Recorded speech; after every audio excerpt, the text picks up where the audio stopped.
Hello, so we're back after a week off last week and ready to dive in to fantasy football once more. The sands are shifting and the hot fuss as managers come and go from the Premier League, which hopefully will lead to a transformative effect on an FPL template which has grown a little bit stale. Speaking of transformational, yes, I've now moved out of the kitchen into the living room. So you get an exciting white wall backdrop for those who are watching on YouTube. I've got a new microphone as well, so hopefully I sound a little bit better. But anyway, we are Who Got the Assists. You can find me on Twitter. I'm Tom at WGTA_FPL. My usual co-host is Anthony at FPL Stag. The league code is 2IP43T, but there's no Anthony this week. Sadly, he can't make it as he's feeling a bit under the weather. But I'm very pleased to welcome Nick back to the pod. We've pod together for many years. For those who don't know, I'm sure you all know. It'll be a bit old school, won't it, this week, Nick? You all right, mate? And what's on the pod this week? Hey, yeah, I'm good, thank you. I'm back for old listeners. Hope you haven't all missed me too much. And for the new listeners, I'm a former co-host of the pod, essentially on a little bit of a sabbatical right now, just from podding and Twitter and everything like that, whilst I focus on family life. So bear with me a little bit rusty right now. Obviously, last minute change here and there, and I'm not podded for a while, so excuse a few various it's toughisms throughout the pod. So yeah, the agenda rundown for this week. It's all going to be about the new manager bounces. What do we make of them in terms of the players coming into the fore for those clubs, and how should we think of these players when these meta destroying things come into play? Plus, we've always got the usual market forces, listener questions, and correspondence on the mid-priced midfielders as well. But as always, we'll start with the game week reviews. Yeah. It feels like a while ago now, doesn't it? An age ago when the game week. What game week even was it? Wow, game week 11 occurred. And first up, it's Anthony. No wonder he's choking on his alibis. Just a 51 this week, unfortunately. Anthony did message him from his sick bed and said he got 51 points last game week. He got a kind of 1% negligible green arrow, but he said it was a really annoying one, just because the cost of Saka over ESR is hurting him. But he doesn't have Trent either, and he's spoken about that for the last few weeks. That that's been his priority transfer, and he's not kind of quite managed to get there yet. He's got 4.1 million in the black. 4.1 million in the bank. He did Mane to Son, so he's got loads of money swimming around. So I'm assuming he'll come back in. In fact, I've got a message from him for like the team transfers to captains later on, so we'll know later. But basically, buying in Son for Mane didn't really pay off this week, and the lack of Trent effectively did mess him up. So Sanchez in goal, who I know you had, Nick, as well, with the -1 and the red card. Cancelo, Rudiger, and Livramento at the back. Cancelo and Livramento getting returns there. I had Ben White first bench with the 8-pointer, which would have been very useful, but unfortunately he didn't get him. Saka, Son with blanks in midfield, Salah and Rafinha with the returns, but nothing really happens. And up front, all going pear shapes, as it is for basically everyone's forwards, with Antonio, Tony, and Jesus all blanking. So yeah, just the 51 for Anthony last week, and he kind of stays around the 650k sort of mark. So obviously not where he wants to be, but there you go.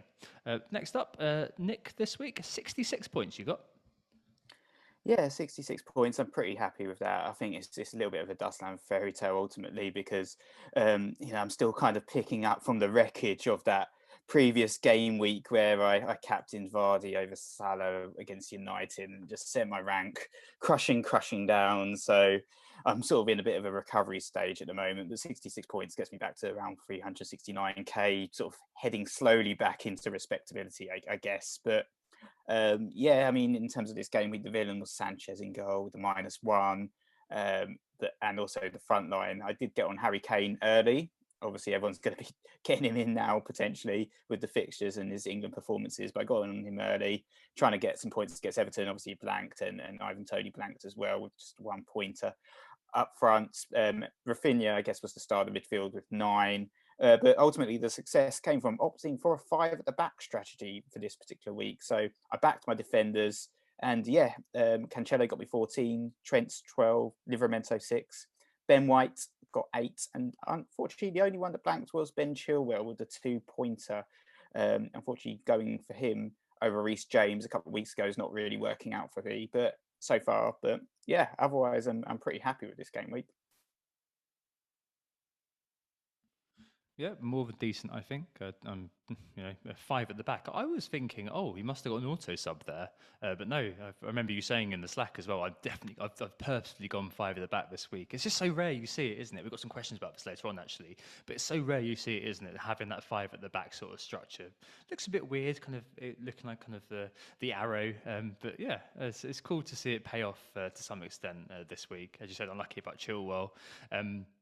I did pretty well last week. I got 74 points, so the damage from Kaigate is mostly repaired. I'm back up to 350k or so. I started on the back foot though. It was a long time ago now, but I mean, I don't have Livramento, and everybody was apparently winning FPL with that clean sheet who did own him Friday 2 weeks ago, and non-owners were apparently losing FPL through not owning him. That was a turning point. That was a lonely night, but the next day things improved. So I sold Azpilicueta for James, which worked out great as Aspi didn't play. Points across the board, basically, except up front, same as everybody. So Guaitar, hero to 0. In fact, no, he's 0 to hero. Back-to-back clean sheets, beat out Rob Sanchez, obviously, for the next consecutive week. And obviously, Sanchez owners are probably now casting eyes at Guaitar, thinking, yeah, time to get on that Crystal Palace bandwagon. I know I've changed my tune, but it's fine to do that in this day and age, isn't it? I mean, look at the government. Anyway, at the back, the Jack backline of James, Trent, and Cancelo, 7 points, 12 points, and 14 points, contributed 29 points for me this game week, which is obviously epic. Unfortunately, Christensen, I had him to your kind of Chilwell comparator. He should have scored, really should have scored. And Burnley, 1 shot, 1 goal. You can only laugh at that, really. In midfield, Kai Havertz finally did a goal, and Rafinha's goal as well I think it was a free kick, wasn't it? Went all the way through, supplemented with the Salah assist for the Trent free kick. Blank for Mbuemo versus Norwich, but disappointing. That was probably the one big game I had him in for. Not far off. Obviously, that goal was ruled out. And Vardy versus Leeds also had an assist wiped off, but he and Antonio up front did absolutely bugger all for me. So yeah, 74 points. Pretty happy with that. It takes me up to 350k. It'll be interesting to see where I go from here and how I can screw it up from here, more importantly. All right, objectives very, very quickly. Anthony's not here, so we'll leave his for the time being. Mine, obviously, the captain, the algo, who was Salah. Transfers, 50-50 situation, take a hit. Didn't take a hit this week. But the third one, take a chance on form. Buy in bandwagoning players wherever possible. So, I mean, there was a lot of people saying, leave Azpilicueta in. He's definitely going to play. Reece James, you don't know if he's going to play or not. But the midweek game in the Champions League, I seem to remember that James didn't play. So I thought, you know what? It's worth doing here. Why not? So I kind of thought, yeah, it's time to go with James. Just get that sorted out. Did it. So I think I can give myself a big tick there in terms of the objectives this week. I mean, Nick, last time you could have mentioned a few objectives about how you're kind of facing this season. I mean, how is it going in terms of overall sort of progress, do you think? I know you're normally quite a long way ahead of me at this point, so maybe it's not doing as well as it could have done. Yeah, no, it's not doing. It's not going particularly well, to be honest. I think I did actually have a quick look because I think I came up with some objectives actually when I came on the pod. I think it was game week 1 or 2 or something like that, right at the start of the season. I thought, well, I'll come up with some, and yeah, didn't really look at them again, unfortunately, after that. And recapping my objectives this game week, obviously coming on the pod, I was like, I'll see what I said, and yeah, I think I've definitely failed on 2 of the 3, just really ultimately because of that Vardy Salah decision, which completely screwed me. So one of my objectives was to listen to other people in the masses more and try not to be too clever. Well, guess what? I was definitely trying to be too clever with that captain pick. So that was a fail.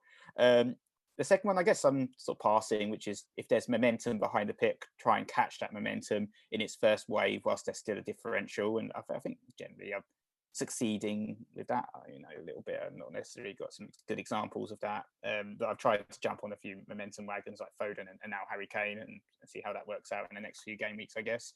And then the other one was just on the captaincy. It'll be similar, playing it safe, trusting the big hitters, and again, trying not to be too clever.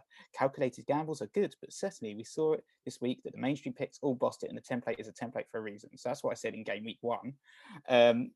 Obviously, I didn't follow that because I didn't captain Salah. So again, big mistake. If I just stuck it on Salah and basically had it on him since game week 1, I'd be in the top 100k right now. So, you know, a bit of a blow really, but never mind. Yeah, that United game continues to haunt me as well. But it's a case of, are we human or are we managers? And sometimes I think that kind of side comes in where you just can't help but take the punt or just veer away from what you think is best. That's what these objectives are all for, I guess. It's just that week with Kai Havertz kind of led me astray because Mikel's captain Thiago did say to captain Havertz. But, there we go. We live and we learn. Right, let's move on to the... Oh, must have gone the wrong way. Sorry, that's a YouTube thing. Let's move on to the mini league update very, very quickly. Just say there is a new leader. It is Graham Murray with Werder Barman. 97 points this week. He bench boosted. He had Cancelo, Foster, and Livramento points off his bench. So yeah, very, very nice. Graham opens up an 11-point lead at the top of mini league, which is very cool indeed. In second, all the way up from fifth, it's Mohamed Arafa with a sweet 69 this week. In third, up from eighth, it's Sean Dunlop with Chaos Ball for a 73. He and Richard Carswell, Beelzebub's 11, who got 65 this week, are joint third. In fifth, down from second, is Omar Crutchley with Turkleton United, the sensei. A bit of guy love for you there. Omar, 63 points this week in fifth. He's joined in fifth actually by Andreas Reza, Palawan Masadipan, 72 points for him. In seventh, all the way up from 82nd, wow, is Tom Glover, who bench boosts as well this week, did that sort of thing. Captain Son, unfortunately, didn't quite work out for him, but he still managed 92, got away with it a little bit with Salah's just getting the assist there. 804 points, up to seventh, all the way up from 82nd, that's Tom. In eighth, down one, Robert Bob, who's been near the top for the majority of the season, champions to United, 68 points, moved Antonio out for Tony there. In ninth, up from 20th, Muradul Pandi with Vengable, 75 points. And finally, in 10th is Teja Adavi, the sinking Dutchman, up from 75th to 10th with a massive 88 points this game week. Moved out Raya for Ramsdale as well, so got instant returns there. Very well done, everybody. Right, let's move on finally for this section to the market forces. I mean, still, obviously, we're in the middle of the game week, or the international break, but there are a few players who are moving around, aren't they, Nick? Yeah, definitely. The most transferred in player actually is Conor Gallagher. So everything's coming up Gallagher right now, isn't it? With his England debut.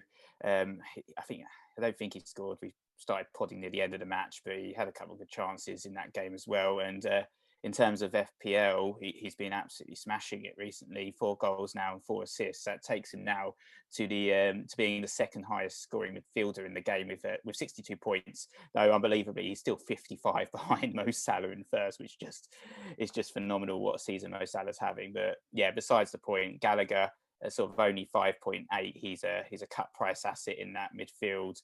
And Crystal Palace now have a decent run of fixtures as well, with sort of Burnley, Aston Villa, Leeds up next as well. So it kind of makes sense. A lot of people buying him in. But otherwise, sort of in terms of the transfers in, it's all about the defenders. Reece James, Cancelo, second and third most transferred in players right now. 260,000 transfers in for Reece James right now, and Cancelo's on 225,000 transfers in. Cancelo obviously got that 14-pointer against Manchester United. He seems to be the Manchester City defender to own, picking up a double assist in the league, and also he got a hat-trick of assists in the Champions League. So doing really well in terms of creative and attacking output, as well as defensive clean sheets. And Reece James, I mean, what else is there to say? He got a brace against Newcastle.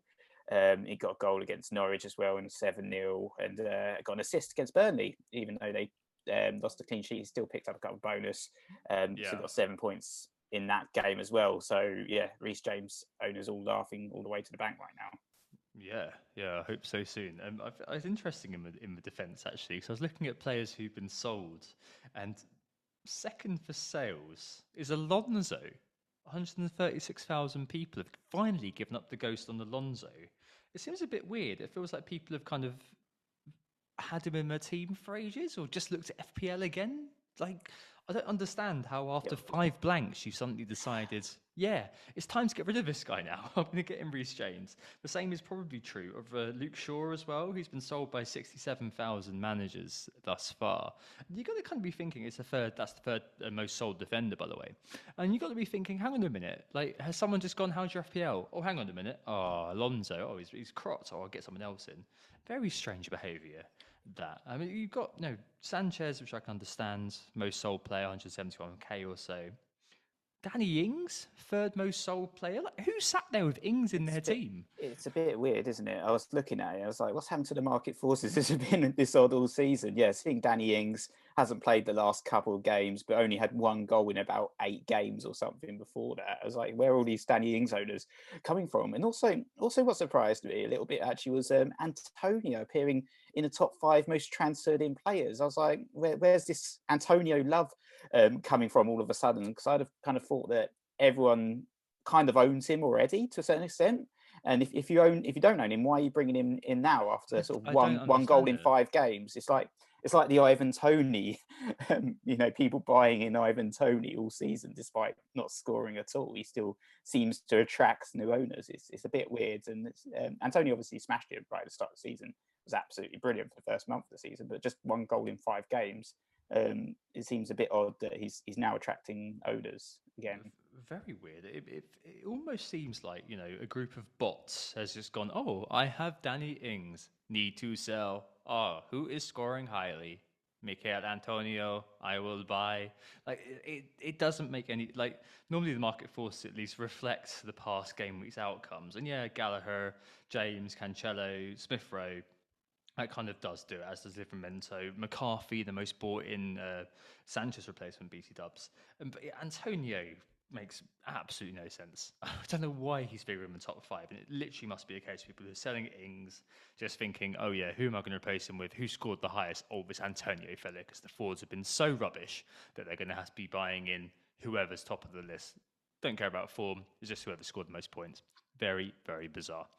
Right, let's take a break there and move on to the main topic just after this. So we're back and it's on to the main topic this week, which is about new manager bounces. Now, there have been 4 managers in their jobs in the last 2 weeks, new in their jobs in the last 4 weeks. Serious madness. I mean, last season was a bit of an anomaly. Only 4 managers lost their jobs throughout the entire season. Mourinho, Chris Wilder, Frank Lampard and Slaven Bilic.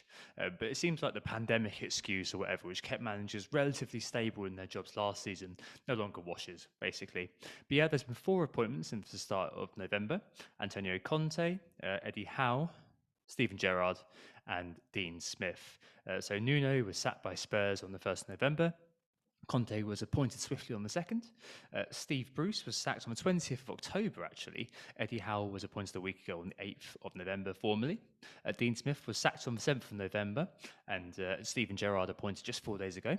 And finally, Daniel Farke, or Farker, I think he's actually known as, was sacked on the 6th of November and replaced by the aforementioned Dean Smith today, on the 15th of November. So Norwich have an owner called D. Smith and a manager called D. Smith.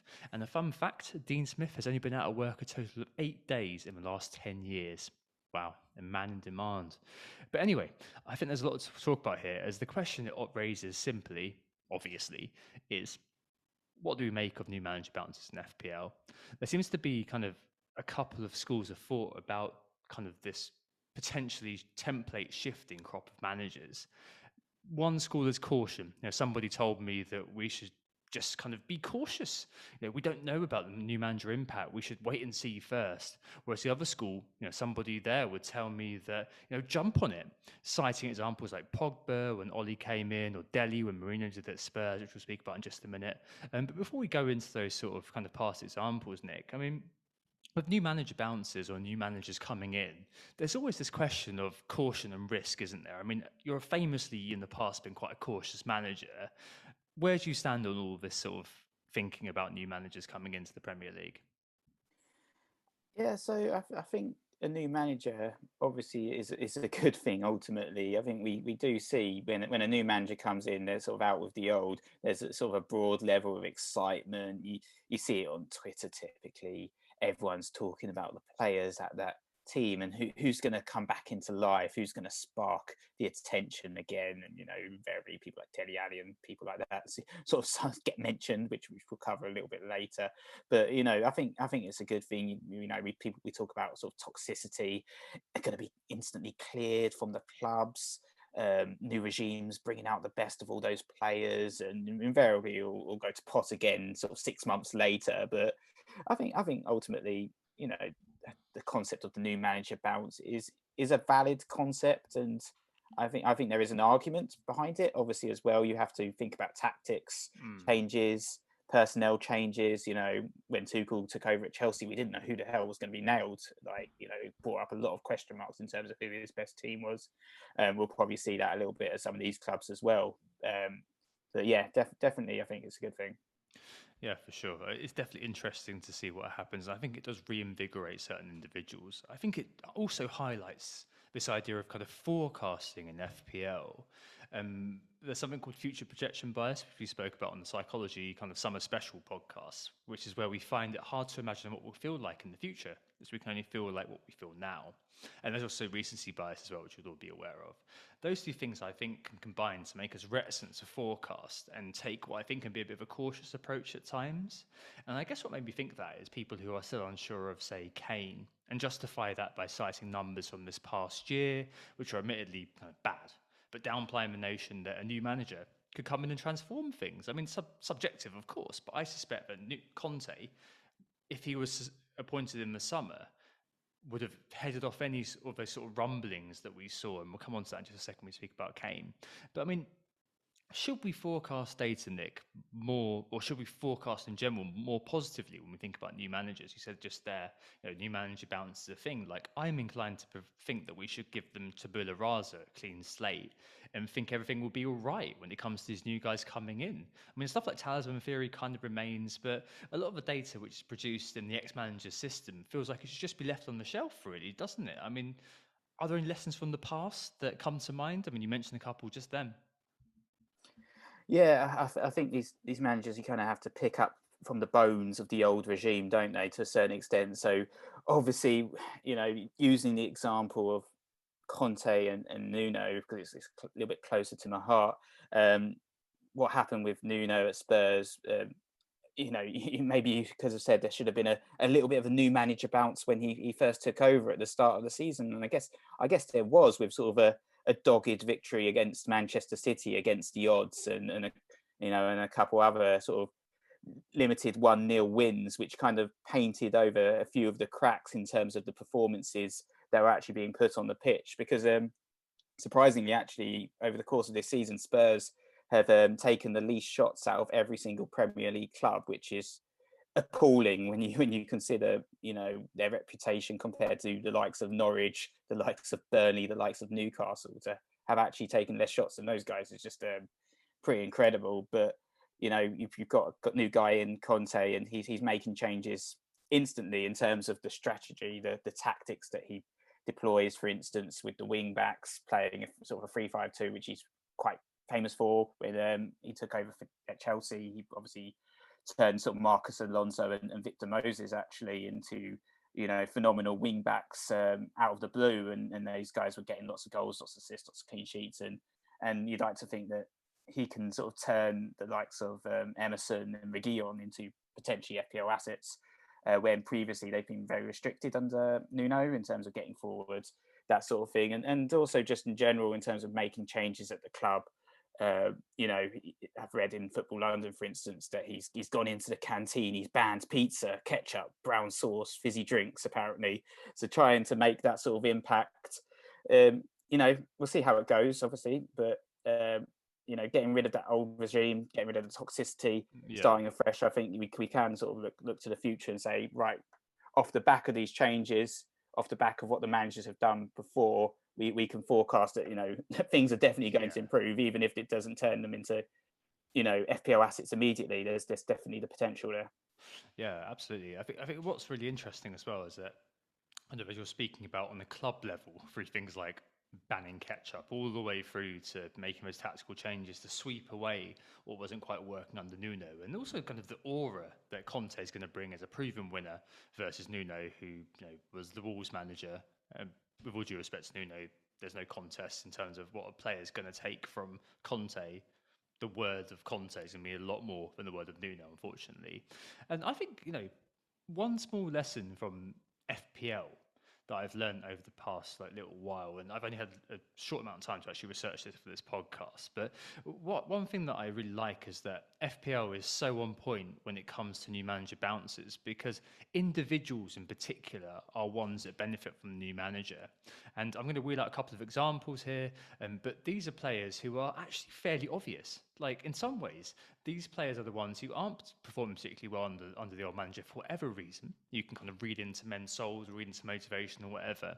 But when the new manager comes in, as Nick says, things can really change for some people. I just want to bring up a couple of examples. Dele and Kane. So when Poch was still in charge, 2019-20, game week 5 to 12, Dele and Kane over those 8 game weeks scored 21 and 34 points each. Dele was averaging 2.6 points per game. Kane was averaging 4.25. Poch went in the middle of, obviously, all or nothing, and Mourinho came in, and things really changed. Remember, are you Dele Alli or Dele Alli's brother? Dele really went on the rampage. 51 points he got the next 8 game weeks, 13 to 20, 51 points then. 6.3 points per game, so 2.6 points per game, all the way up to 6.3 points per game. Got himself onto many an FPL manager's radar. Kane, a little bit better, so 34 points before, 45 points from 13 to 20, 5.6 points per game. The real big example, though, is when Ollie came into United. So 2018-19, Mourinho from 10 to 17, Paul Pogba scored just 15 points over those 8 games, 1.8 points per game. Marcus Rashford, 35 points, 4.3 points per game. Mourinho, toxic, got rid of. Between 18 and 26, Pogba scored a massive 76 points. So he scored 61 points the latter 8 game weeks under Ollie than he did in the prior 8 game weeks under Mourinho. 9.5 points per game, just crazy. And Rashford did improve as well. So he actually scored 6.8 points per game, 55, versus the 4.3 he scored under Mourinho. So a very small lesson, but something that's worth kind of mentioning, is a lesson in how select individuals can really profit from a new manager. Of course, it's horses for courses. For every Ollie at United, there's a Kike Sanchez-Flores returning to Watford. But I find it fascinating how, if you get it right, you can get a real differential if you jump on quickly. I think it's actually related to getting in on a new signing if they hit the ground running, Nick. I mean, I think in lots of ways, I remember people getting in on Bamiyang, Bruno and Lingard, getting in on them really early. You profit immensely, don't you? Getting those unique points for everyone clamber aboard. Yeah, definitely. And I'm hoping that we see that with perhaps Kane. I think, those are the examples I thought about as well with Pogba and Rashford, and obviously Dele Alli when Mourinho took over. And also, if you remember going back a bit further when Conte took over at Chelsea the previous season, Eden Hazard had run into a lot of criticism from Mourinho. Again, toxic atmosphere at the club. Eva Canero, the physio, had been kicked out of the club, and there was all sorts of horrific incidents going on. So Hazard only got 4 goals that season, and then the next season, after Mourinho got fired, the next season Conte took over. Hazard got 16 goals, and they won the Premier League that season. So that's another example of a player that just wasn't performing under the previous regime. And I think Son and Kane, they did actually. To be fair, they were excellent again under Mourinho, but under Nuno, especially Kane, just not performing at all. Obviously played at Everton, but over the England break, he's been revitalised, so to speak. I know he's played dross opponents, but I think we can look at it and say, you know what, this guy has a bit of form again, and hopefully with the fixture shift as well, he can bring that into the Premier League with the new manager. Cool. I mean, with all this in mind, then let's go ahead and look at the teams with the new manager bounces potentially and try to analyse what's going on. I mean, as I said earlier, I think we should probably give them a clean slate to some extent, but some data will be used sparingly. There'll be a lot of opinion, I'm afraid, but it would be good to get a handle, I think, on events as they stand. Which of these clubs could be dynamite, just needing a new manager to light it up, and which could be simply a bit of a letdown? We'll focus on the individuals, of course, because of my tentative example beforehand that individual players I think are likeliest to benefit. The club benefits as a whole, but FPL-wise, we're looking at those individuals. Obviously, I think Conte at Spurs is the first one to speak about. The next 4 game weeks are particularly nice. Leeds at home, Burnley away, and then Brentford and Norwich both at home. Very, very tempting indeed. I mean, Nick's mentioned a lot about Conte already. He's not a defensive manager, is he? And it'll be fascinating to see what happens with him and how he set things up. I mean, there's a lot of parallels between Inter and Spurs' squad, as it seems. And I guess the key men really are obviously the two talisman. Kane, 7.6% owned just at this time of recording, which is Monday, 15th of November. I'm sure it'll probably be around 10% maybe next week. He hasn't done any goals in the Premier League, so I doubt there'll be a big rush, but there still could be one. And Son, who's 19.6% owned at 10.3, almost template. Had a few questions as well to just kind of move things around. If you're watching on YouTube, you'll have seen Benny Blanco just pop up as he does in car park. I mean, as he does. And there's a couple of questions here. So Benny Blanco, his question this week was, Kane, Son, or none. I'd have to ditch Vardy, he said, to fund either is a good move. Plus, if I go to Son, any future move for Ronaldo is made more difficult. And Jimmy Claret as well. Hope the mummy and baby are doing well. Had a new arrival recently. Jimmy asks, would you say that any premiums except Salah are worth their price tags over the next 4 or 5 game weeks? And does whether you would captain them or not affect your answer?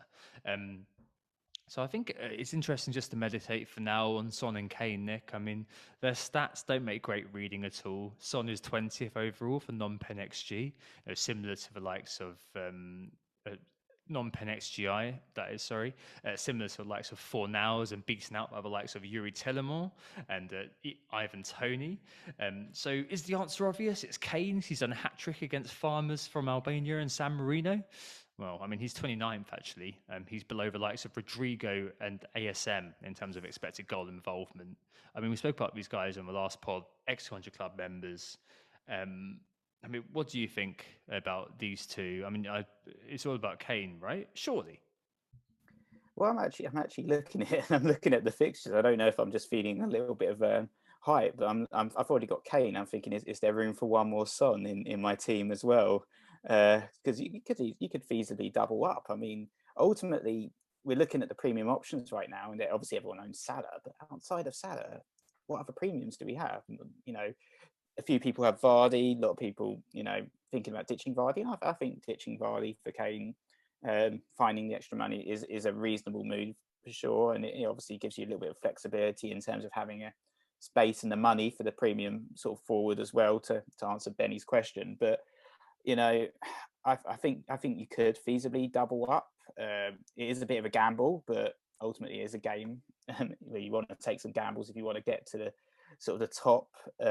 And yeah, I know Spurs have been pretty poor in the league, so that is the risk that you're willing to take. But Leeds, Burnley, Brentford, Norwich, if it doesn't work out after those 4, ditch them both and go back to the more solid picks, I guess, to Chelsea or City or whoever, if Lukaku's back fit or whatever.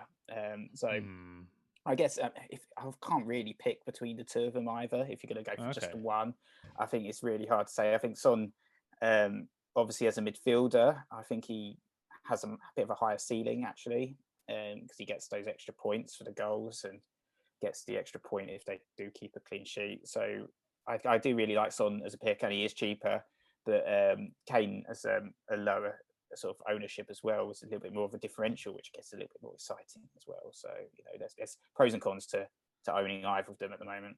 Oh, can you read my mind, Nick? I think that's kind of where I'm going to go with this. I mean, it's safe to say, as you just said, that you won't find much in the data itself to help you make these decisions, at least over the last sort of, this season. There's lots of subjective information flying around as well. I mean, the feeling with these guys is that there's a lot of team dependency with them, I think, mostly growing out of the sale of Lukaku a few weeks ago when he got injured before the Norwich game. I mean, our friend, our mutual friend, Bernardo Maldonado, Matt, pointed this out, and I'm going to steal it, basically, that if Lukaku hadn't been sold, because if Lukaku wasn't injured, I doubt there'd be any chat about Kane being the sort of niche, sort of weird punty pick. We know what Kane can do. We know that Conte has praised Kane in the past. Lots of comparisons between Kane and Son, Lukaku and Lautaro Martinez. Into I won't go in here. But fundamentally, I think if we all had Kane, if we all, sorry, but fundamentally, if we all had Lukaku still now, if he hadn't got injured, we'd had a few points out of him. The column inches and the podcast airtime would all be devoted to should we sell Lukaku for Kane rather than being a running commentary of whether Kane is actually worth it. The reality is that both these players are a punt, and I think to answer Jimmy's question, in a world where Salah's basically an EO vacuum, meaning that he's the captain, leave it there, don't do it to yourself, basically.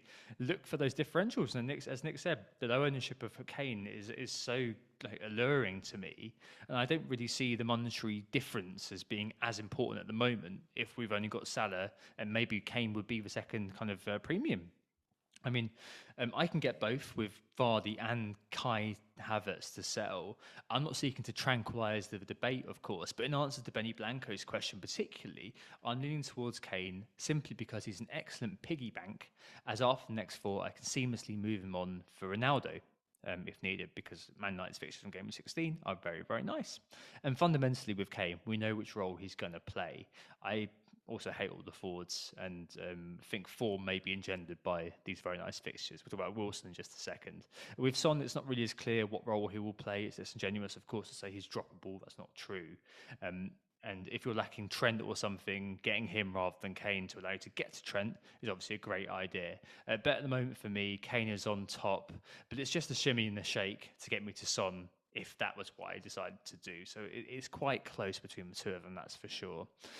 Elsewhere, Nick, you've got the wing backs. I mean, James Lindenater from Planet FPL, very keen on Emerson Royale, very decent XGI at Betis. I think he averaged 4.6 per season. Which isn't that bad. He got into the box on the end of a Kane cross a couple of games ago. And Ben Davis, Nick, a 4.4 million hero. I can see you opening up your eager eyes hearing Davis's name. I mean, in your opinion, those defenders, anyone there of interest to you, or is it a case of watch and wait? Well, I guess Benny was a friend of mine in the past, but with the shrine and everything. But I don't think he's an FPL asset, unfortunately, anymore. Even though he seems to be potentially part of that back three, it's not worth it. The defenders, I think Reguilon, sort of only 5 billion is certainly an option for the next few games. But I think with the defenders, I think we're just all very content with our defenders, aren't we? We've all got Trents, Cancelos, Reece Jameses, Livramentos. We don't need a Spurs defender. I don't need to make any defensive changes. I'm very happy. So yeah, I'm just going to ignore them for now, to be honest. And I'm not convinced that Spurs' ability to keep a clean sheet, even though they did against Everton, they still conceded a couple against Vitesse, and we still do have Eric Dyer in defence as well. So anything can happen. Yeah, I think for me, there needs to be a little bit of time to kind of get into that state where I can trust them, basically. I mean, I'm not adverse to the punt at all. I wouldn't have minded giving Emerson Royale the next 4 games and seeing how it goes. At 4.9, that could be pretty decent, especially given Alonso had his best under season under Conte, 168 points a few years ago. I mean, is that going to happen again? We don't know. We simply don't know. But at 4.9, it's worth the punt. And as we've been saying, the whole thing basically is just a bit of a punt at this stage, and I can get behind it. I really, really can. So yeah, Spurs, I guess it is saying Son, Kane, take your pick depending on your team structure. Don't try to pass off team focused concentric advice as actual advice. If you can fit him in, fit one in, not fit the other in, just objectively weigh up the merits of both. But it just seems like there's no kind of stats answer at the moment. It's just about how it will progress forward. Next one, Eddie Howe. Howe at Newcastle. Old Lying Eddie, famous for not being straight in press conferences. I mean, the next 4 for Newcastle are basically akin to Spurs'. Looking very, very nice indeed. Brentford at home, game week 12. Flailing Brentford, popped Brentford at home in game week 12. Arsenal away in game week 13, and Norwich and Burnley 14 and 15, both at St James's.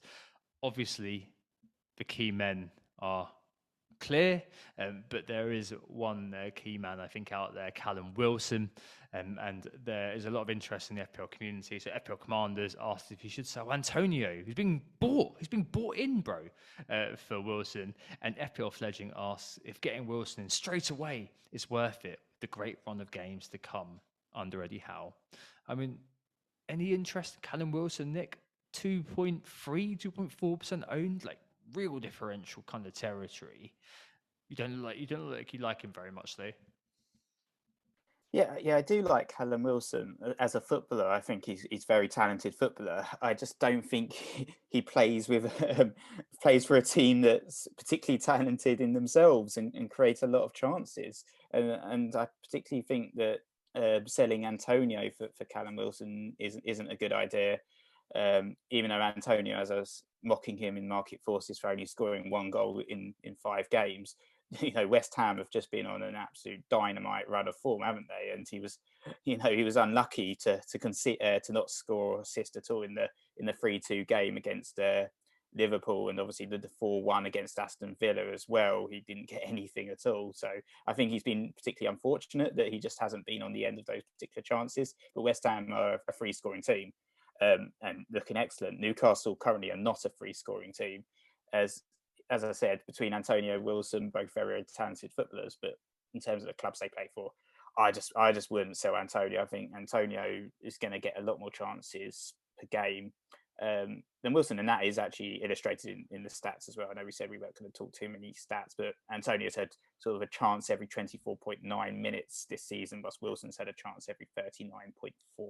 So 1.5 times. So he's a good finisher. He's an elite finisher ultimately, if we're going to use that word for sort of Premier League forwards. But yeah, I think he's as you said, he's differential. Very very low ownership. Fixtures look pretty damn decent. Norwich at home, Burnley at home, particularly tasty.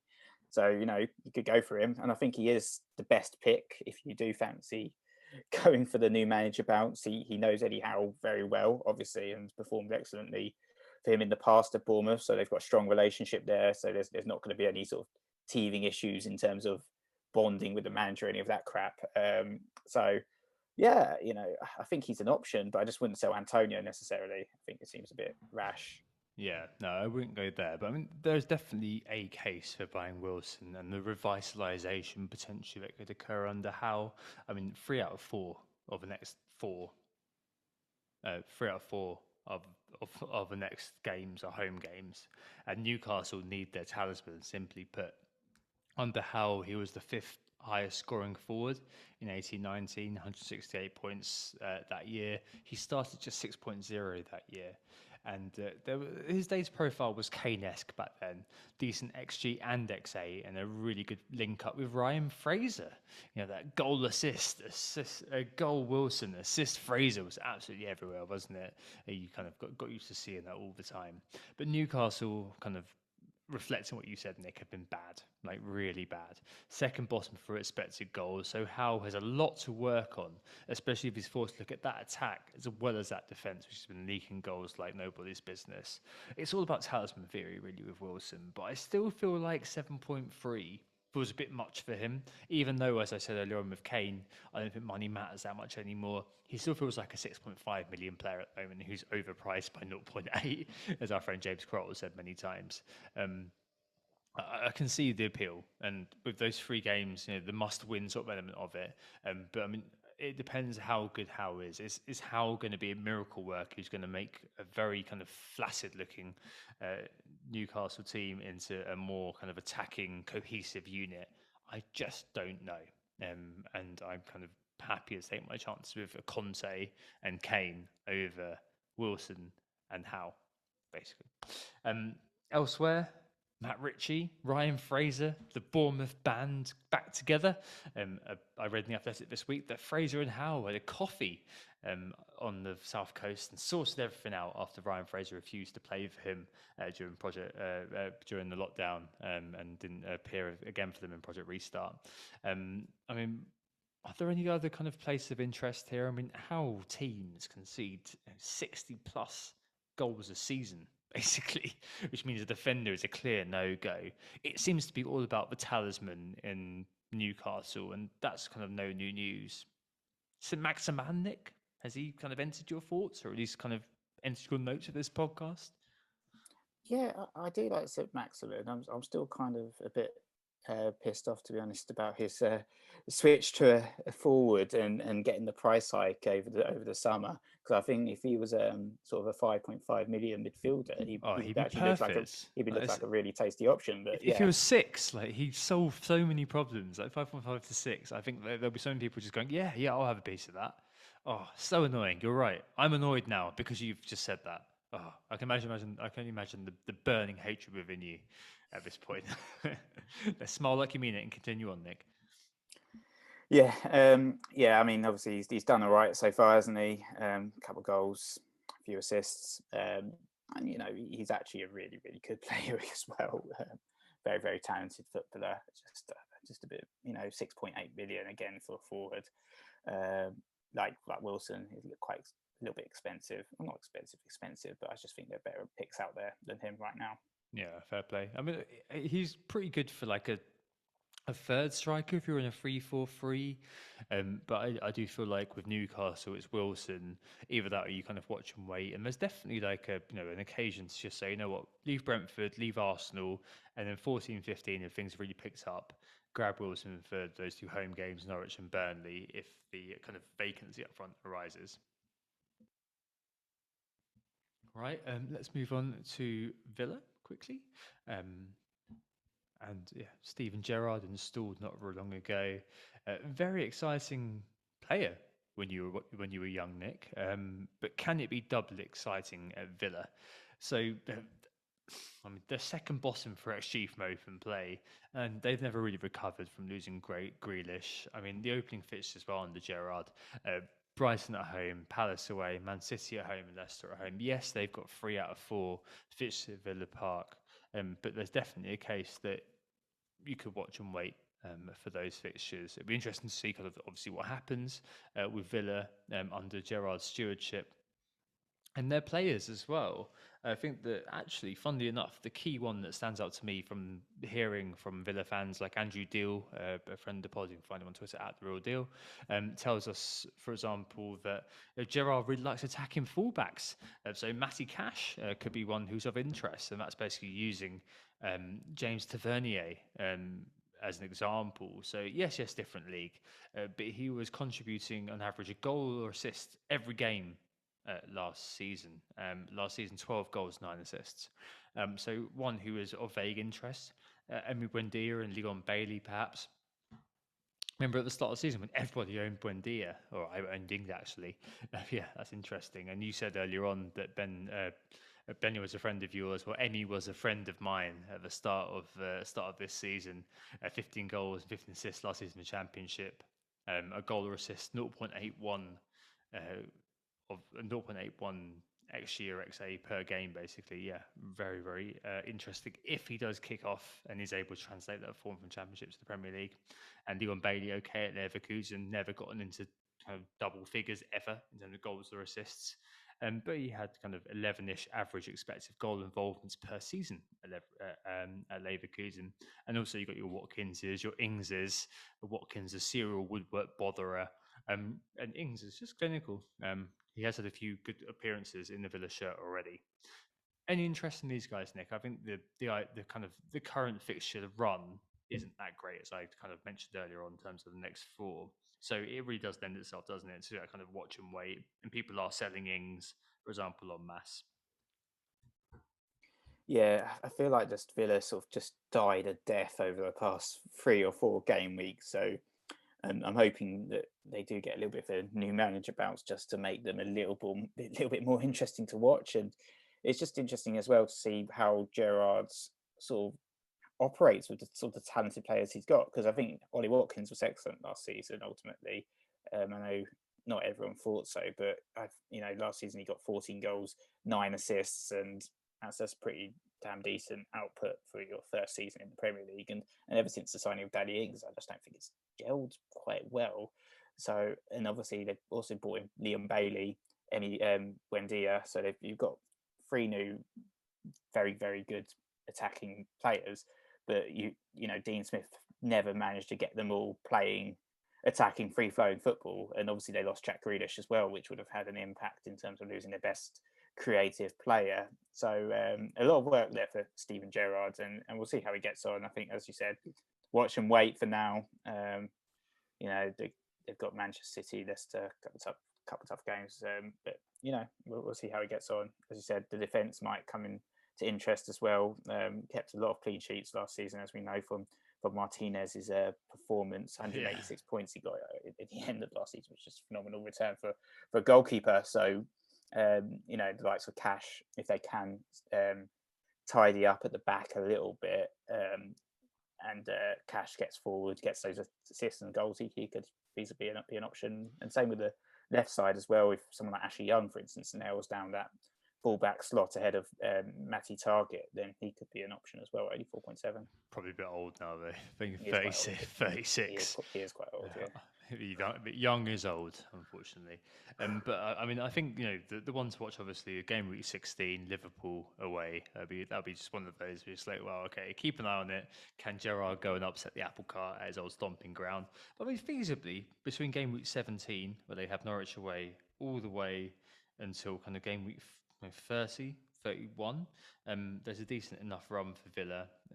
They face Norwich away. They only face Chelsea at home in game week 19, which is Boxing Day, and Man United on the 15th of January of the top 4 teams, kind of that whole kind of period. So this kind of early sort of time frame from now until kind of game week 16, that Liverpool game, is a nice sort of watch and wait to see how it all progresses for Gerrard. But yeah, I just don't think it's worth going in there with Villa anytime soon, unless you're a big fan, in which case, obviously, go for it. And yeah, Dean Smith popping up again. Final team to talk about is Norwich. The next 4 fixtures actually are not bad at all. Admittedly, it is Norwich, but Southampton, Wolves, Newcastle, and Spurs. 2 home, 2 away. The first 2 home, the second 2 away. Is there anything to talk about here if people are interested in, for reasons unknown, Nick? You've got Pookie, 11 goals in 1920. No goals scored after January, though, after starting with a bang, including that kind of memorable hat-trick versus Newcastle. Cousin Todd, that year, 4.5. My relative Todd Cantwell really smashed it, didn't he, at that price. Milo Rashica, a decent record in Germany, 6 goals and 5 assists kind of thing. Between 5 and 5.5 could be kind of fitting things in there. Norwich have been dreadful, haven't they? Bottom for expected goals by some distance, and Smith's got a lot of work in his hands.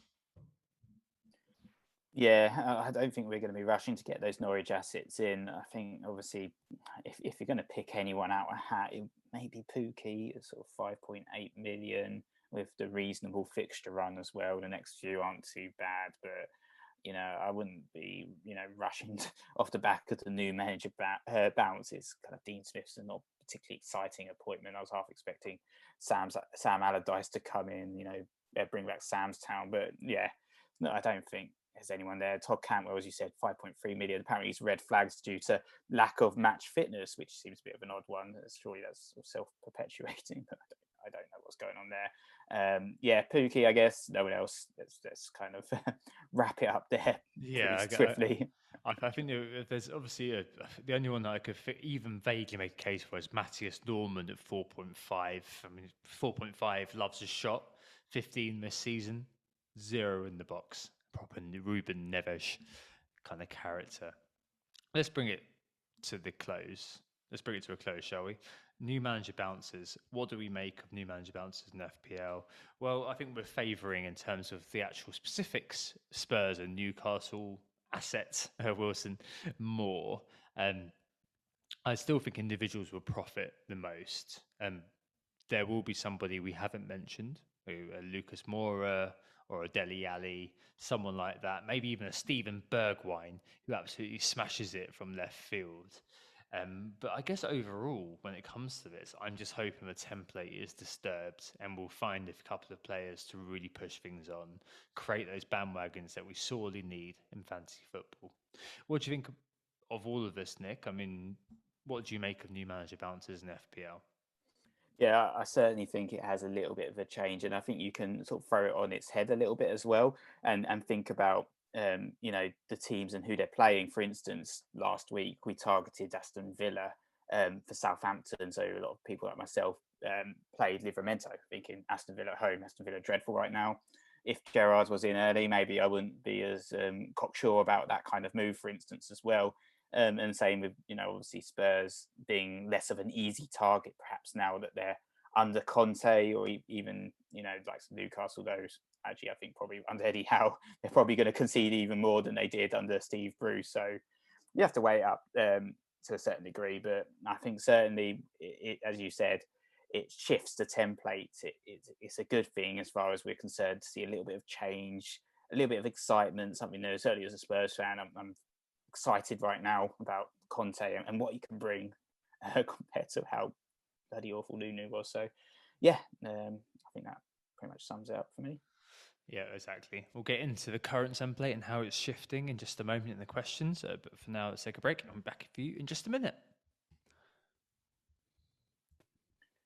So we're back, and it's time to crack on with the correspondence and questions section. So yeah, Tom, it's tough. Who's the question from today? Yep, so the correspondence section in Anthony's absence is our section where you can write into us to ask us anything. If you want us to expand on something that we spoke about in the last pod, or you disagree with something we said, you want us to discuss it further, you've got a question you really want us answering in depth, you've got a song, you've got a poem, you've got a declaration of love, write it in. We're going to be here taking it and putting it in this particular section. This week, a good friend of the pod, and also an ex-Kegs alumni, Nick and I's old school, John O'Forward, wrote in. He said to us, well, it's not been going particularly well for John, unfortunately. He says, evening both, I'm having a terrible season. All your talk of a 600k to 800k rank, he was, I think it was 2 weeks ago, sitting at 1.7 million. He said he turned to Conor Gallagher as somebody who's potentially able to save his season. He says he thinks he will be this year's Mahrez or Ramsey, i.e. a criminally underpriced figure, and one people who will ignore with the theory that he can't possibly keep this up before finally admitting defeat and buying him later on down the line when he scored loads more points. Do you think he is going to fill that FPL role, John O asks, of Gallagher? And how can we spot potential Mahrez's, Ramsey's in the future? Love the pod, he says. Thanks, John O. There's also some listener questions here just to pollute the correspondence section, which is normally sort of pristine, but there are so many, and it's all around that kind of mid-price, mid sort of area. FPL Banger asked if we let prices cloud our thinking. He highlights that Gallagher is the second highest scoring mid in FPL, but buying him for those people doesn't seem like a priority. FPL Neil asked for a discussion of the mid-price mids, mentioning Gallagher, Mbeumo, Jota, Saka, ESR, and so on and so forth. MJ, our friend Manil, asks if you keep Mbeumo for Newcastle, and Tony too, actually. And Andy Penman asks if Jota is no-brainer. I mean, it's a unique situation at the moment, isn't it, Nick? With so many of these players milling about. We said last week that bandwagons were so important because of how things were progressing this year, with players so spectacularly bunched up behind a rampant Mo Salah. Only 6 players have scored more than 60 points, with Salah obviously in the triple-digit mark at the moment. Cancelo, Trent, James, Gallagher, Antonio and Vardy are the only players who have scored more than 60 points, and that is still, leagues behind Mo Salah. What do you think about kind of Jono's question initially about Gallagher?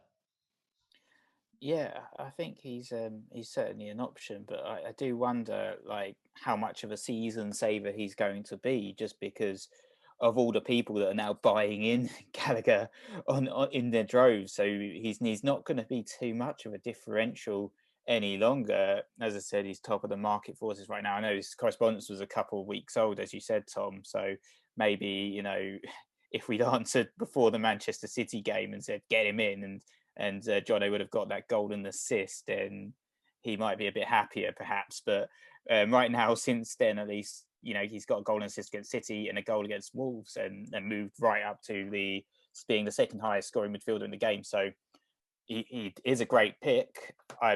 As I said, I'm actually thinking about bringing him in this season.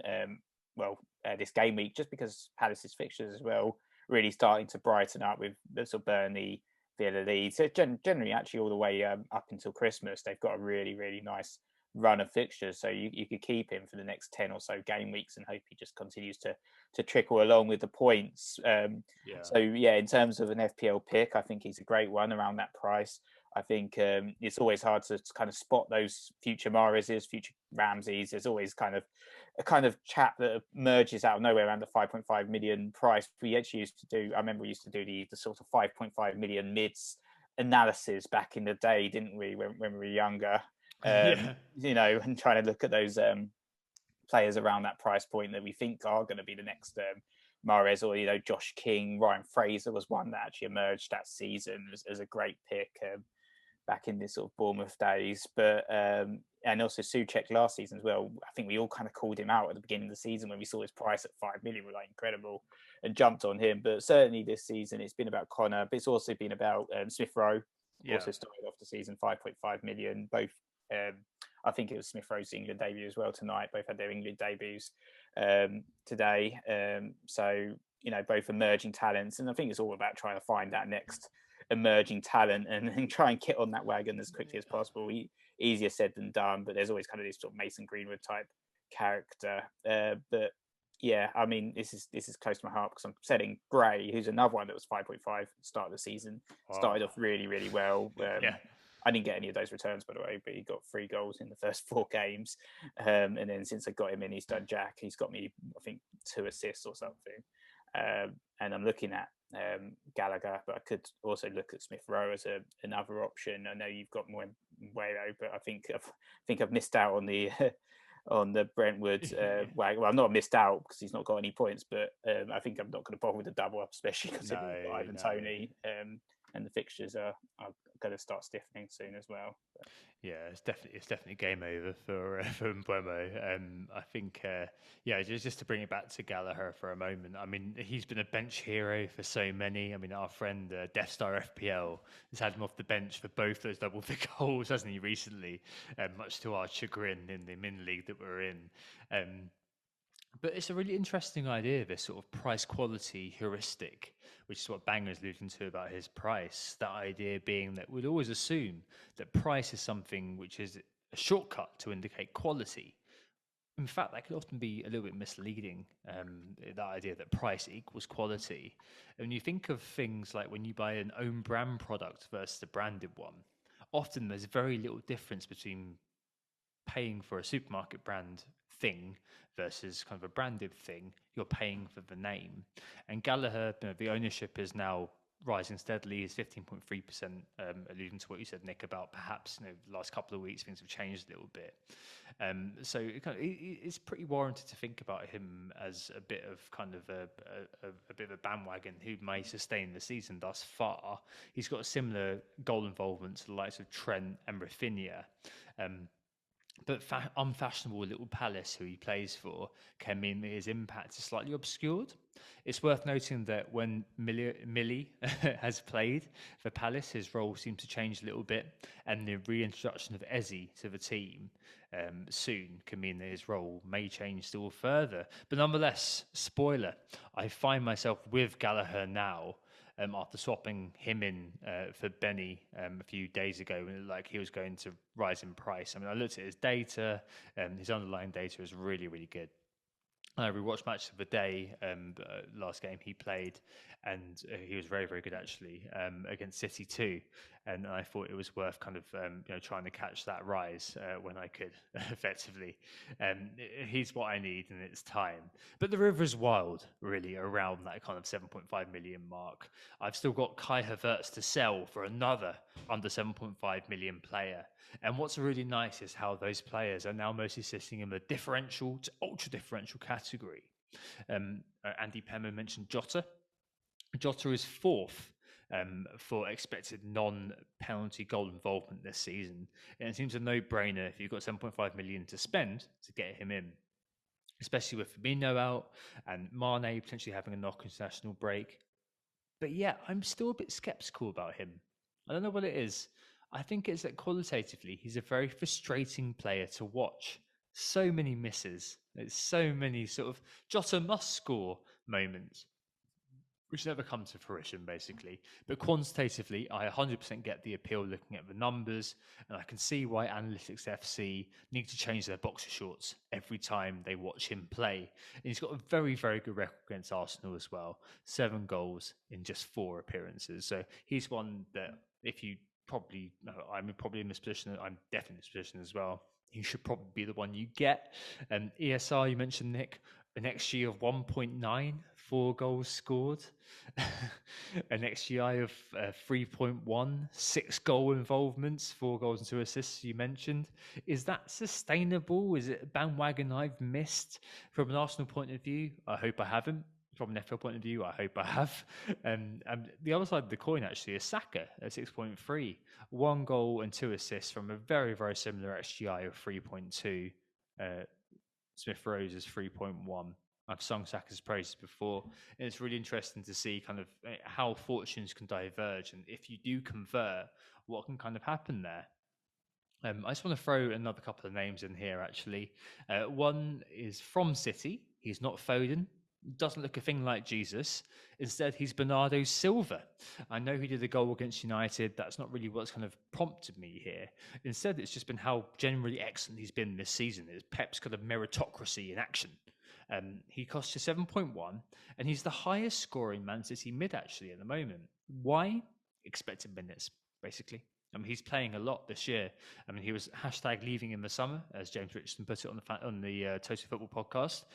But I mean, he's played his way back into that City team, and he's playing the role actually we want to see of a City player. City are very good going forward. That's news to no one, and you aren't going to be captaining him, of course. But if you throw in someone who's got guaranteed minutes and the capacity to kind of score well week after week, with City's creative kind of juices flowing, then I don't really see that as being a particularly bad thing. I mean, he's got 49 points, 9 points behind Son, basically, which is, given the 3.2 million price difference, that's pretty decent. And he's all action, surely worth consideration.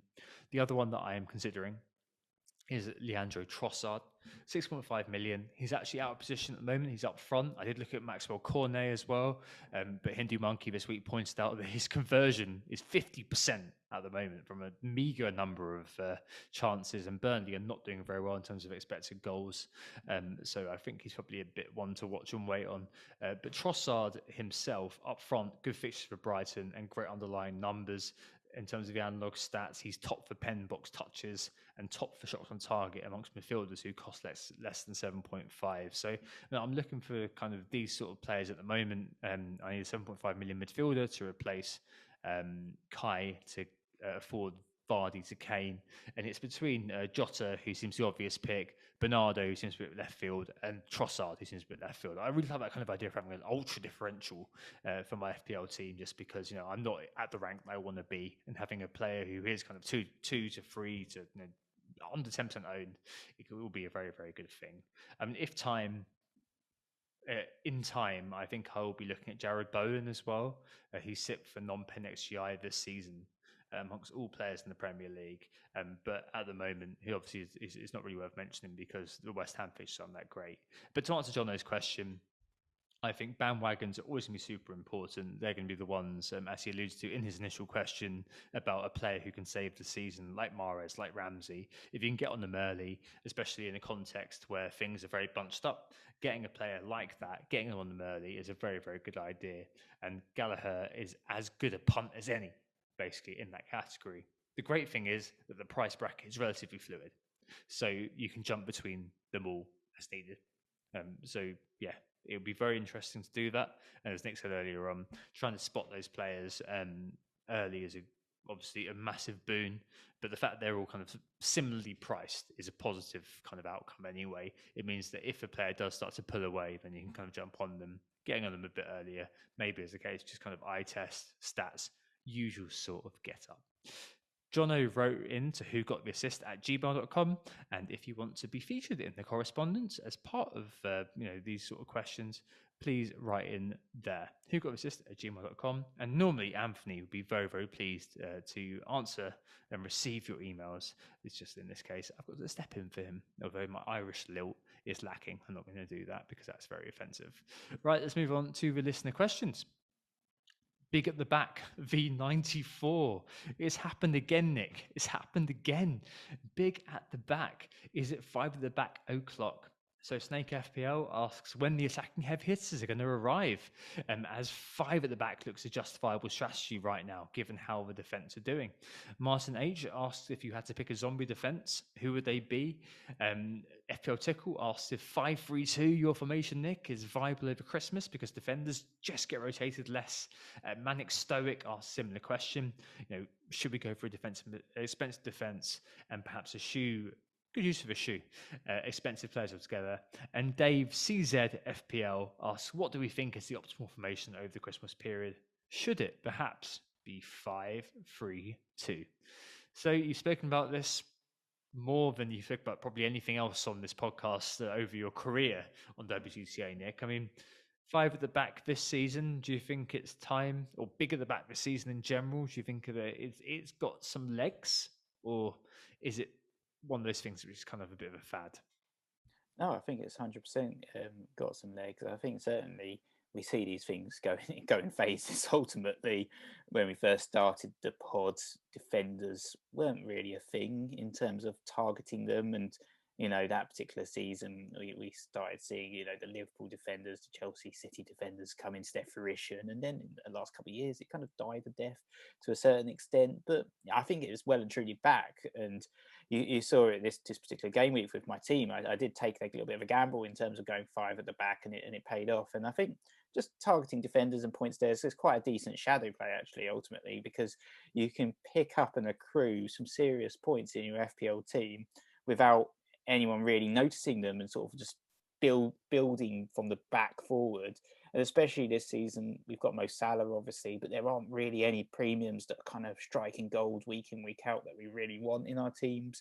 We've got Salah, and then after that, I think perhaps my second highest sort of points player is probably like Rafinha or someone who's 6.5 million cheaper than Salah. So I've got all that money to play, apart from Kane, obviously, now, but I've got all that money to play around with, to kind of target, getting in Cancelo or Trent Alexander-Arnold. And I think obviously with James and Chilwell as well, you've got 4 really, really strong scoring defenders that are just bringing in the points week in, week out. And obviously, as you said, Salah's got 117 points, but after that, it's kind of like Cancelo in terms of the second highest scoring player in the game. So, and then it's Trent, and then it's Reece. So you've got sort of, out of the 4 top highest scoring players in the game right now, 3 of them are defenders this particular game week. So that's pretty incredible. It's definitely showing where the points are accruing, and where the best assets are. And I think as well, Livramento kind of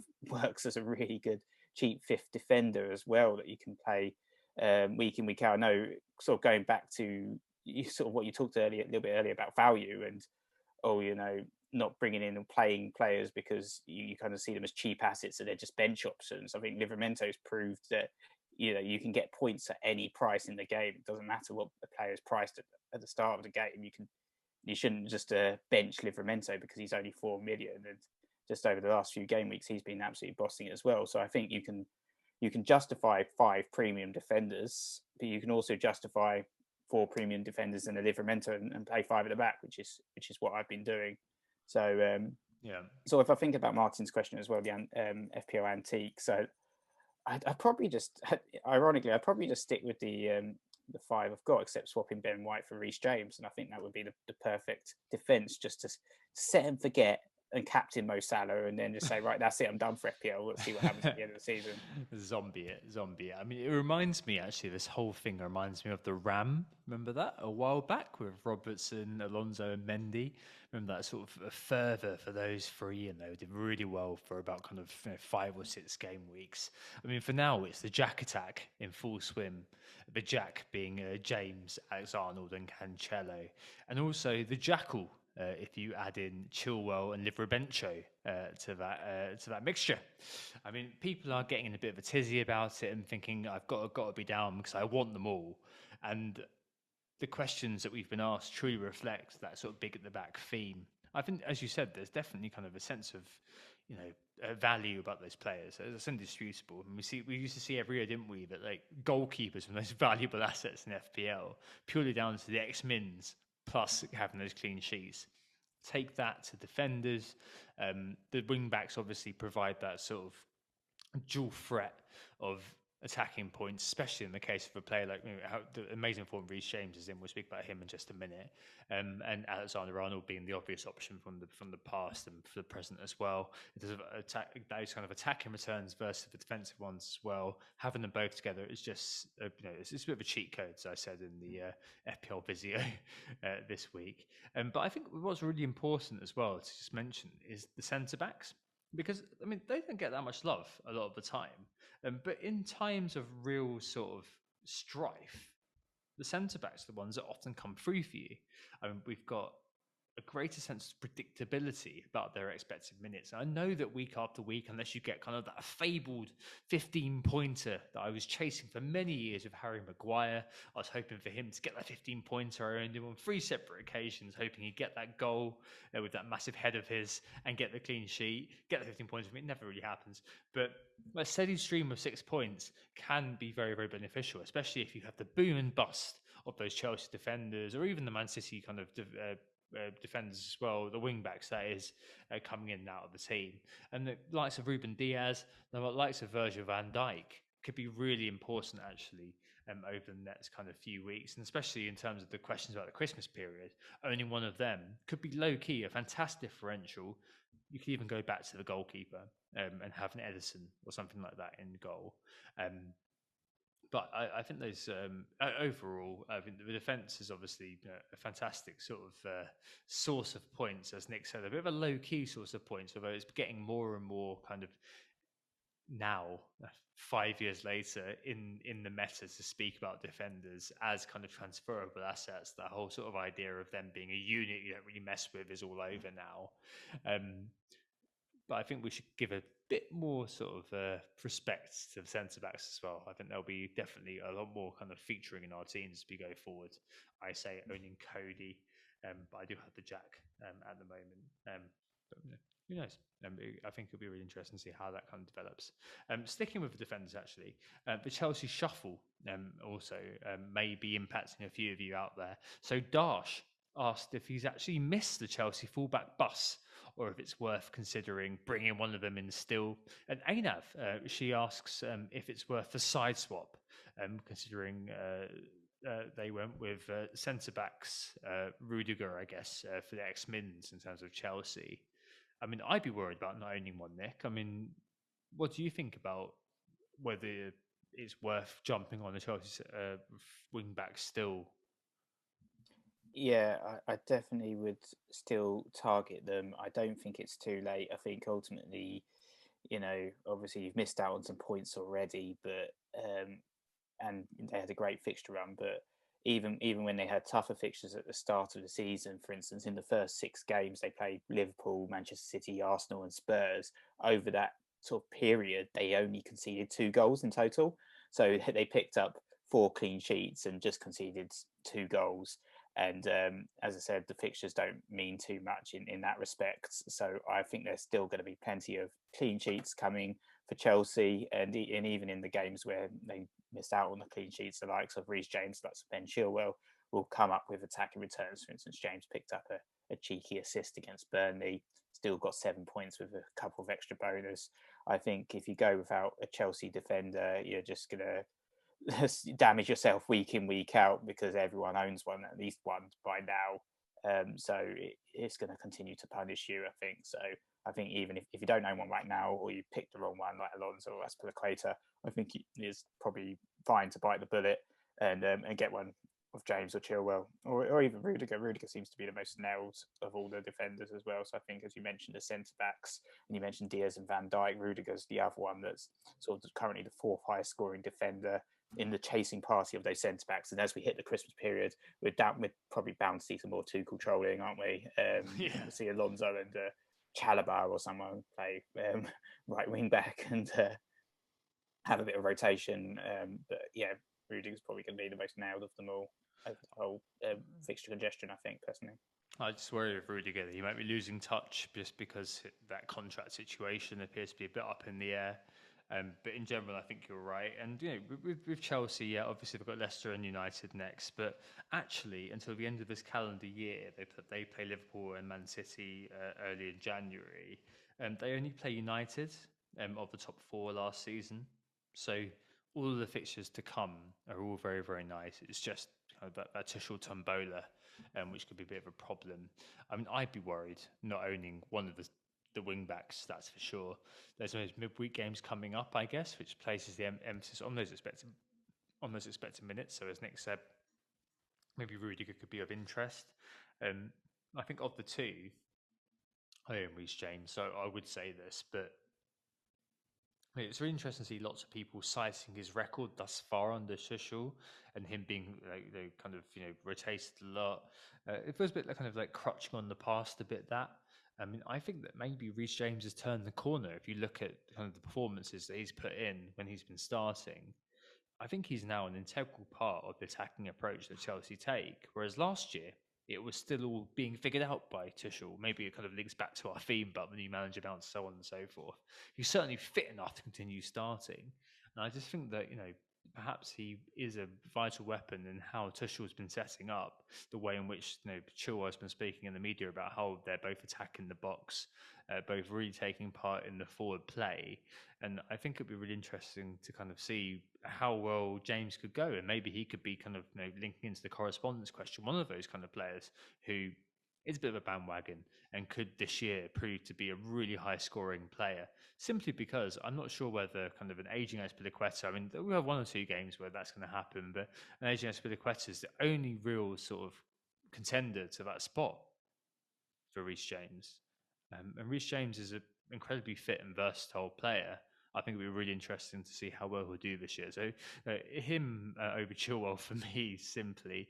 But I definitely don't think you're too late on the fullbacks in terms of Chelsea. The wing-backs, I should say, in terms of Chelsea, Dash. I think it's definitely worth, in terms of Anab's question, moving on to a Chelsea fullback if you can, wing-back if you can, just because it feels like they're going to be the ones who are going to be generating those points over the centre backs. Although if you do have a second Chelsea player, they should be the centre back. Right.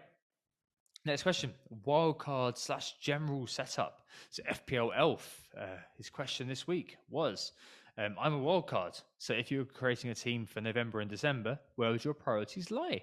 And Michael Lowe, on this sort of note, asks if taking hits to sort your benches out going forward works as an idea.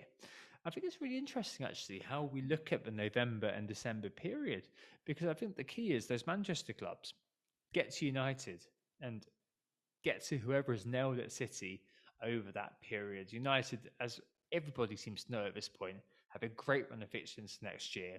I suspect many from game week 6 onwards will have Ronaldo, whichever mid comes through, like a Greenwood or Rashford perhaps, and hope that somebody like Shaw shows up at the back. We're not getting Maguire, are we? Come on, seriously. I mean, cup your hand to your ear, but it's not going to happen. But City-wise, things are really interesting. I think it's understated how good their run is from now, arguably perhaps, but I've not seen it spoken about anywhere. So maybe it's apparent to nobody's eyes but mine. Last season, they went on a 19-game unbeaten run from November to March, in which they also kept 13 clean sheets, and that won them the league last year. City are now on a run to the end of February, where they only play Chelsea of last season's top four um, until they run into United in early March. So I'd be seriously keeping the door open to double City defence, at least, because Diaz character, we spoke about a second ago, is going to be nailed in there. And I think that they're going to start churning out kind of these results. So I think 1-0, 2-0, something like that. Obviously, having a Foden or something is a nice idea. But I mean, like everybody's obviously set up with double Chelsea, etc. But could it be worth kind of taking a look at kind of veering away from that and veering into having a double City? I think game week 18 onwards, West Ham get good fixtures, for example, so worth being able to kind of flex around those kind of things. But in general, flexibility is key. Identifying kind of teams who have a good fixture run where you're kind of thinking, right, you're locked in my team, as you mentioned earlier on, a few Chelsea assets like Reece James, like Ben Chilwell, probably fit that sort of mould. And I think we said last week on the pod that the story of the season is yet to be written, so don't cul-de-sac yourself. But having that kind of mixture, as we always say on your wild card, of long-term picks, identifying them, trying to get tomorrow's template today is the way to go. What do you think here, Nick? Yeah, I broadly agree with everything you covered there, Tom. I think Manchester City, as you highlighted, has some excellent fixtures. I'm just wondering if you are wildcarding now, if you've got an issue like Sanchez in goal, perhaps you could even consider someone like Mendy or Ederson in goal. And especially if we do have a little bit of extra cash lying around with fewer premium options, you could be saying, right, I'm targeting all these clean sheets over the course of the next sort of 20 game weeks. I can see Manchester City keeping 13 clean sheets. Why not say, right, I'm going to go for the Diaz Ederson double up in the defence and just, as I said, play that sort of shadow play type game and just pick up and accrue all those clean sheet points just subtly ultimately at the back. I think in terms of sort of, hits and sorting the bench out, I think squad depth is very important. I think you can be clever with the way you play those hits. For instance, I did have a few issues in my team and I took a -8 the other week. But it involved sort of upgrading Sissoko, who was sort of like a fifth midfielder who's a bit crap, 4.5 million, and sort of upgrading him more to kind of like sort of Rafinha, sort of getting an extra 2 million and just getting a player that's actually decent in my team, and all sort of like downgrading someone else. So just kind of a little bit of flexibility and sort of turning, as I said, Demarai Gray into sort of the fifth midfielder instead. So I think you can be clever in terms of the moves you make, as well, sort of the forward line as well. For instance, like looking at players like Huang, who's pretty damn cheap. I've still got Dennis lurking around there, but I think Me too. Me too. in terms he does okay. I actually benched his points the other week, but yeah, he's kind of just sort of sits around, doesn't he? Dennis doesn't mind anyone, but I think, yeah, obviously you've talked about some of the premium picks. I think in terms of sort of the next 10 or so game weeks, I think, we've talked a little bit about Crystal Palace, perhaps as a team to target for their fixture run. They've done pretty well so far under Vieira, and I think Brighton's still a good option as well, for some of the cheaper assets that they offer. As you mentioned, Trossard, but also the defenders. Very cheap options there. Obviously, Sanchez, though, he's in the bad books right now. And yeah, Brentford are kind of a little bit on the way out, so I'm not necessarily going to recommend their assets, but I think you can look across like West Ham as well as another option, for just the cheaper picks or the mid-priced picks, so to speak, to complement who you have in terms of the Chelsea players, the Manchester City players, and also, as you said, the Manchester United players. Maybe in a few weeks' time, they'll come back in, and you can always get on the likes of Greenwood. If he continues to keep his place in the side, obviously that's a little bit of a question mark there. Yeah, but bench-wise, Nick, are you one of these players who kind of wants to have like loads of quality, or are you like me, where you're a bit more efficient? So like, my bench is an obvious bench. There's no kind of ambiguity about it. It is, Dennis, Cody, and another player as well who sits on my bench. It's Christensen at the moment, but that could be, someone like Livramento or something going forward. Like I see people who have got And obviously, the people in the league, for example, who bench boosted this week with a ridiculously strong team. I mean, I look at that team and just think, oh my lord, I could not have that team because it was just like just doing my OCD. I could not. I spent all week kind of worrying about leaving bench points on my bench. I mean, what's your kind of view on how you set up for your bench? I want an obvious one with players who play, but players I'm not going to be upset about benching.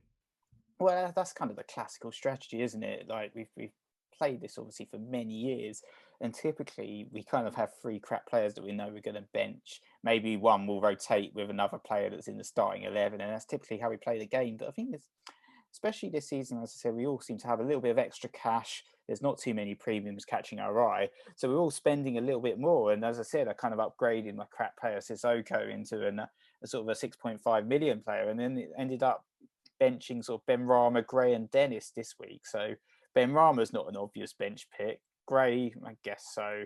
Not really. He's not an obvious bench pick, and Dennis is more of an obvious bench pick. But I played Ben White and I played Livramento, so I think it does create a bit of a benching headache, and no one likes a benching headache, but it does give that flexibility as well of if someone's absent for whatever reason, doesn't play at all, last minute injury, manager lied to you or something, or just didn't come off the subs bench, then you have a decent enough pick who can come in and play for you. So I do like having an obvious bench, but when you have a bit more money to play with, then it does afford you to a little bit more flexibility with that bench to spend a little bit more money. And that's also why I kind of said, we've got all this money, upgrade your goalkeeper if you're struggling to spend it or struggling to know what to do with it. That's another option. Upgrade the goalkeeper, upgrade some of your defenders, and then dump on the cheap midfielders and cheap forwards and just leave them sitting there.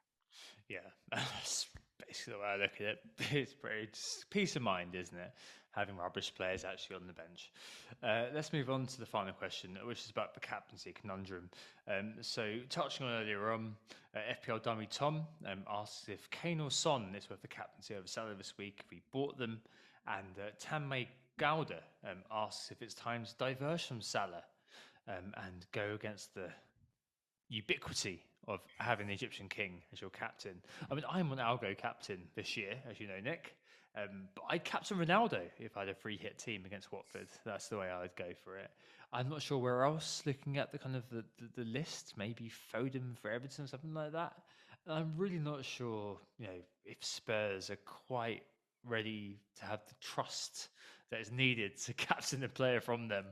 And it's just hope more than anything if we do go there, I guess. I mean, I'm going to be captaining or whatever Mikel tells me to do. What do you reckon here, Nick? Yeah, I messed with the captain, didn't I, a couple of weeks ago with Salah against Manchester United. Am I going to mess around again? Hell no. I'm captaining Salah. Worth highlighting that I don't think this is a tough fixture at all for Liverpool. I think this is a perfect fixture for Salah. Arsenal conceded 5 against Manchester City earlier in the season. It was Manchester City's biggest win of the season. Salah could just easily explode. He exploded against Manchester United because Manchester United decided to attack the game. Arsenal, maybe they're feeling a bit more confident right now. Had some good performances. Maybe they're going to try and attack the game. Liverpool, who knows? And if they do try and do that, Salah could easily expose them. So that's why I'm going with him. Cool, makes sense. Right, let's move on to the transfers and captains on that note. Worth just doing quickly.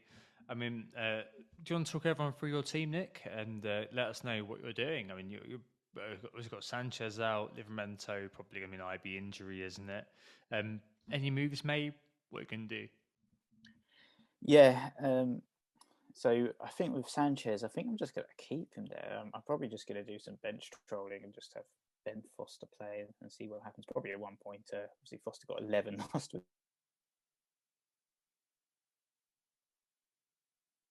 As mentioned, I'm probably going to sell Demarai Gray and just do a straight swap for Conor Gallagher and put him in the team. I haven't really decided who actually is benched off the back of that decision. It'll be a tough one. Yeah, I don't actually know.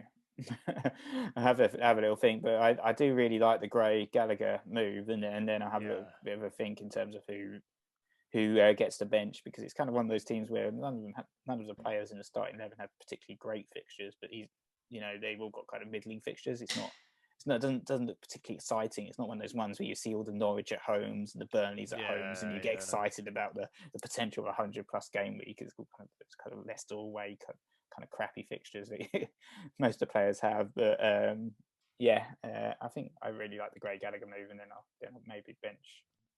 Maybe Ben Rama. I don't know. Maybe Ben Rama. All right, no, I've sold Ben Rama actually myself. Let's go to Anthony first, though. Anthony says that he didn't want to get caught with IB injuries, so he's ignored the price shifts thus far and did nothing. He's got 2 free transfers, 4 in the bank, so he thinks he's going to finally get Trent and enact his premium goalkeeper strategy, maybe. He says he's not really too sure about what he's going to do with that, because he's got Sanchez and he's got Runnison in goal, so neither of his goalkeepers are going to be showing up. Classic Anthony 4D chess here. He's also says he's looking at getting rid of Saka. He says he's getting plenty of chances, the data is there, but he feels like he's getting a bit Adama-like in terms of what happened. So Anthony's got Sanchez in goal, Cancelo, Rudiger and Livramento at the back. Saka, Son, Salah captain, and Rafinha, and Antonio, Tony, and Jesus up front. So Anthony is doing all right, but he needs to maybe make a few changes because he hasn't got a goalkeeper this week. And as for me, so I've already done Ben Rama to Gallagher. As I said earlier on, I just think that he perhaps is worth riding on for a little bit. Maybe it will go wrong, maybe it won't. But he's at a great price at 5.8 for me. That you can kind of just say, you know what, if it goes well, fantastic. If it doesn't, well, whatever. I've got Kane and Kai Havertz to get rid of. Vardy to Kane is the way I think I'm going to go. I've been talking about this for the last kind of 2 weeks, well, since the national break started, so I think it's going to be the way I will go. I think it's gotten to the point where I'm so sunk costy into that if I don't do it, I'm going to be a bit pissed off at myself. I know that Son and Wilson could be a way that I do go, but I really like Kane for the next 4, so I think that would probably be what I will do. I just need to find a 7.5 million midfielder for Kai Havertz. It's Jota, it's Bernardo Silva, or it's Trossard for that spot. I'm not entirely sure what I'll do yet, but I like the idea of, if I did go for Trossard or Bernardo Silva, I could afford Mbuemo out for Smith Rowe next week. So this week, Arsenal play Liverpool. I'm not interested in Smith Rowe right now. Next week, we play Newcastle. Am I interested in Smith Rowe then? Yes, I definitely am. So that could be interesting, but Jota, everyone will be screaming at me, just buy Jota, but I just think I'm not sure. I'm really not sure yet. I mean, I've got a great iron goal, the Jack at the back, James Alexander-Arnold and Cancelo. I've got Gallagher, Havertz at the moment, but I don't think it will last. Salah the captaincy, I'm going to go there for the captaincy. Anthony will do the same, I'm sure. Mbuemo versus Newcastle, one last game, and Rafinha. And Vardy and Antonio up front. But as a Vardy and Kai, I'm going to go for Kane plus a 7.5 million. And I just really hope that all these things that I've done will lead to Green Arrow at the end of the day. And that's a lot, isn't it? Nick, thanks for coming on. Yeah, thanks for having me again. It's a pleasure to be back on the pod, and thanks everyone for listening. We are, of course, Who Got the Assist. Make sure, if you liked what you heard, to give us a 5-star review on iTunes, and also give the YouTube a watch as well, and you can see us in the flesh, and you can see Tom's excellent presentation that he's put together. Thank you. Our league code is 2IP43T. And the correspondence as well is worth mentioning. If you want to write into that, it is whogottheassist@gmail.com. We hope we assisted you. It's probably a good thing we left it for a week. Normally in the past, Nick, we'd have gone for just straight after the game week and gone off for 2 weeks, but it's good to kind of leave it a week because obviously so much has changed, so much has happened, so I think we'll do this going forward. In the meantime, I hope to assist you. Looking forward to FPL coming back next weekend. We'll speak to you after that with Andy. He's a star. Yes, it's Let's Talk FPL who's coming on to join me and hopefully Anthony next week. Have a good week. We'll speak to you very soon. Goodbye. Bye bye.